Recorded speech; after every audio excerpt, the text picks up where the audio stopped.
Hey witches, I'm back with part 2 of our 2-part Yule Log series. This is Tiffany from Bewitching.Bemused if you don't already know me. Last week I showed you a bit of kitchen witchery on how to bake a Yule Log. If you haven't seen that yet, make sure to check it out. It's linked down below in the description box.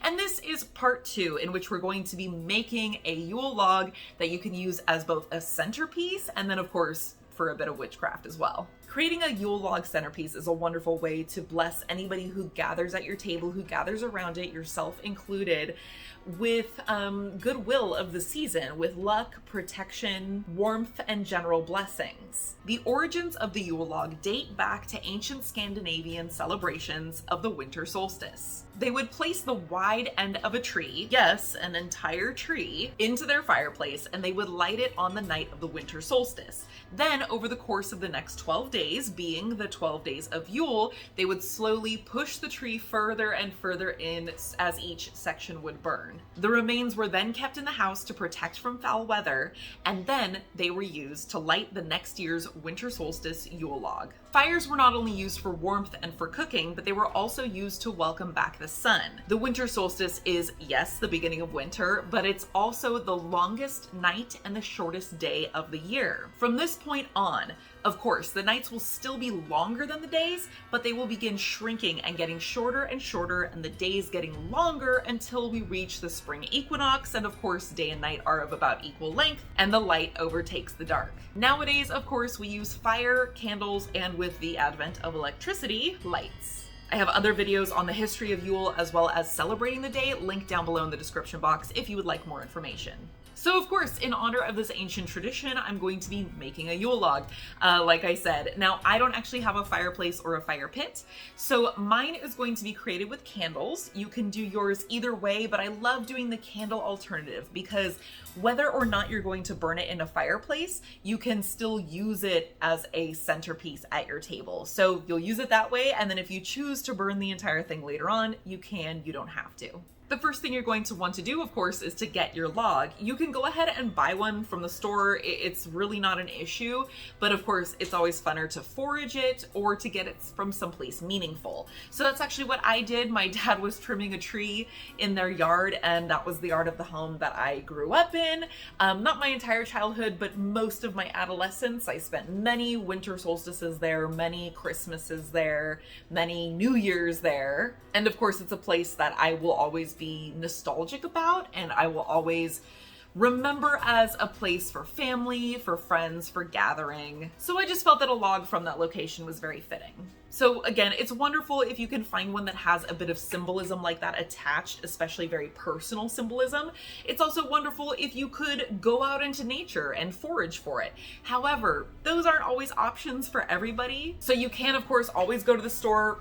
Grocery stores oftentimes will sell boxes of firewood, and you can always just buy one of those. Or you can also go to the craft store and often get a natural log that still has the bark on it and everything else. First, I scrubbed it and cleaned it really well because it did have some cobwebs and some dead lichen on it. And then I left it outside to dry. It's been a little chilly here, so that did take a few days.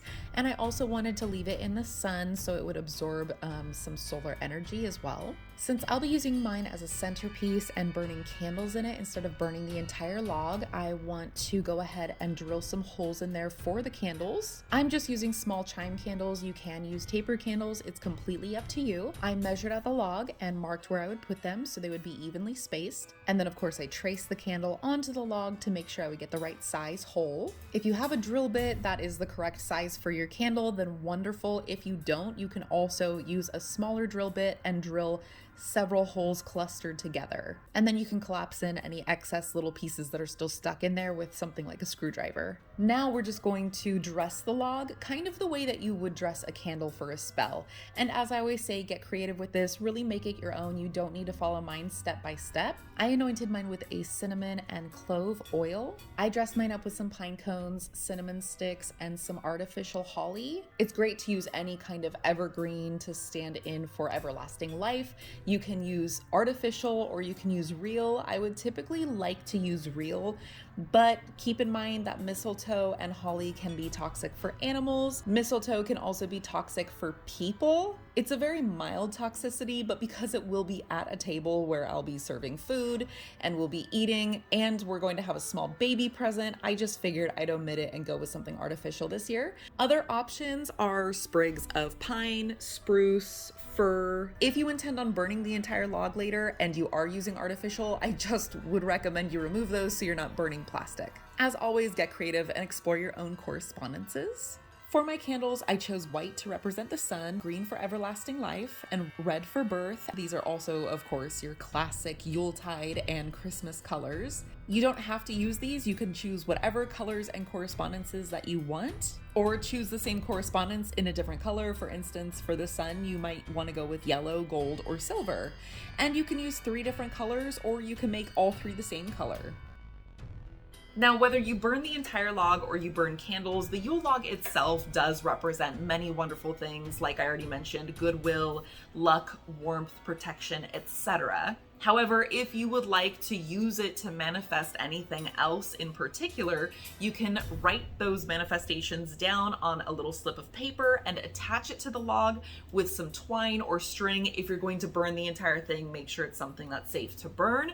Or you can kind of tuck the little slip of paper underneath the log. I recommend just keeping it simple, one word or a short phrase. Now I got myself 2 different sets of candles, so I will be burning the first set on the actual night of the winter solstice. That'll just be for my family to enjoy, my husband, myself, our daughter, and our pets. But I did also get a second set to burn on the day of Christmas, when the rest of my family will be coming over, my sister and my parents, and I'll use it as a centerpiece for both occasions, so it's going to bask everyone in its blessings and light and warmth. And everybody else who gathers around it will be adding their energy to it, their energy of love and of merriment.